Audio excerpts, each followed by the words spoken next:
Hello student, তোমরা যারা ক্যালকাটা ইউনিভার্সিটির আন্ডারে থার্ড সেমিস্টারের ছাত্রছাত্রী আছো এবং তোমাদের সোশিওলজি সাবজেক্টটা পাস কোর্সে অর্থাৎ CC3 পেপার হিসাবে আছে, তোমাদের জন্য আজকের ক্লাসটা খুবই গুরুত্বপূর্ণ। আজকের ক্লাসে তোমাদের 100% কমনযোগ্য সাজেশান এবং কোয়েশ্চেন প্যাটার্নটা নিয়ে আলোচনা করব। প্রথমে তোমাদের কোয়েশ্চেন প্যাটার্নটা একটু বলে দেব। তোমাদের দুই ধরনের প্রশ্ন পরীক্ষায় থাকবে, 15 নম্বরের প্রশ্ন আর 5 নম্বরের প্রশ্ন। 15 নম্বরের প্রশ্ন তোমাদের অ্যান্সার করতে হবে 3টে এবং 5 নম্বরের প্রশ্ন অ্যান্সার করতে হবে তোমাদের 6টা, অর্থাৎ এখানে 45 আর এখানে হচ্ছে 5 6 30, 75 মার্কসের টোটাল পরীক্ষা হবে।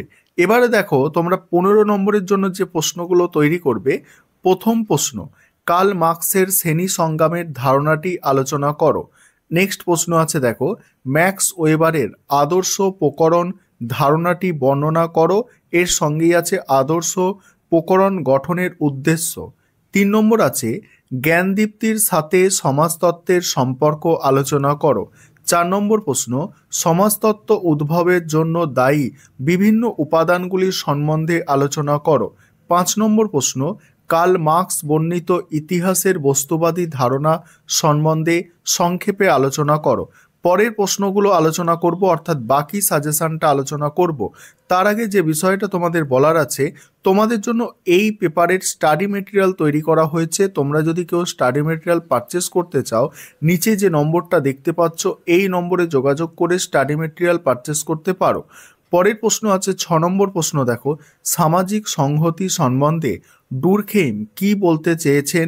তার সঙ্গেই আছে যান্ত্রিক সংহতি এবং জৈবিক সংহতি, এটা সংহতি হবে, জৈবিক সংহতির মধ্যে পার্থক্য নির্ণয় করো। নেক্সট, ওয়েবারের অনুসরণে সামাজিক ক্রিয়ার গুরুত্বপূর্ণ ধরনগুলি কি কি ব্যাখ্যা করো।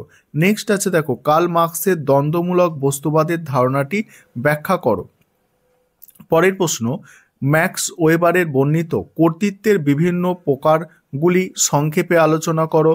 নেক্সট আছে সমাজতত্ত্বের বিকাশে জ্ঞানদীপ্তির ভূমিকা বিশ্লেষণ করো। নেক্সট, প্যারেটো মানুষের কাজকে কয় ভাগে ভাগ করেছেন ও কি কি। নেক্সট, প্যারেটোর এলিট তত্ত্বটি লেখো। এবারে দেখো, এক্সট্রা কিছু প্রশ্ন দেওয়া আছে, যেমন ফরাসি বিপ্লব এবং শিল্প বিপ্লব কিভাবে সমাজতত্ত্বের উদ্ভব প্রভাবিত করে। আরেকটা আছে সামাজিক ঘটনা সম্পর্কে ডুরখেইমের তথ্যটি আলোচনা করো।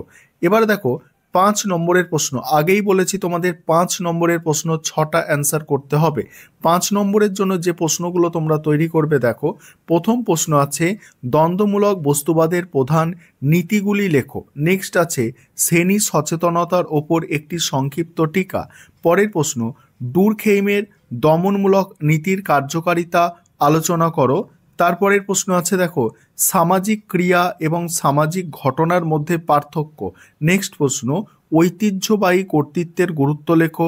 নেক্সট আছে ফরাসি বিপ্লবের গুরুত্ব আলোচনা করো। পরের প্রশ্ন, কিভাবে শিল্প সমাজের পরিবর্তন এসেছিল। তারপরের প্রশ্ন, ফরাসি বিপ্লব এবং সমাজতত্ত্বের উদ্ভবের মধ্যে সম্পর্ক নিরূপণ করো। নেক্সট আছে দেখো, কার্ল মার্কস সামাজিক শ্রেণীর তত্ত্ব আলোচনা করো। কার্ল মার্কসের সামাজিক শ্রেণীর তত্ত্ব আলোচনা করো। নেক্সট, ডুরখেইম বর্ণিত সামাজিক ঘটনার ধরনগুলির ওপর একটি টিকা লেখো।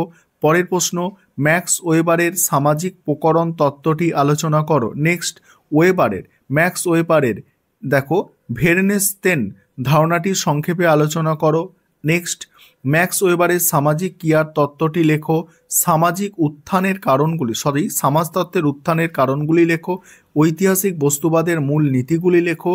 ক্ষমতা ও কর্তৃত্বের মধ্যে পার্থক্য আলোচনা করো। এবার এক্সট্রা 5 নম্বরের প্রশ্ন যেগুলো করতে হবে একটু দেখে নাও তোমরা, ঠিক আছে। এই সাজেশনটা তোমরা ফলো করো, তোমরা অবশ্যই উপকৃত হবে এবং এখান থেকে 100% তোমরা প্রশ্ন পরীক্ষায় কমন পাবে।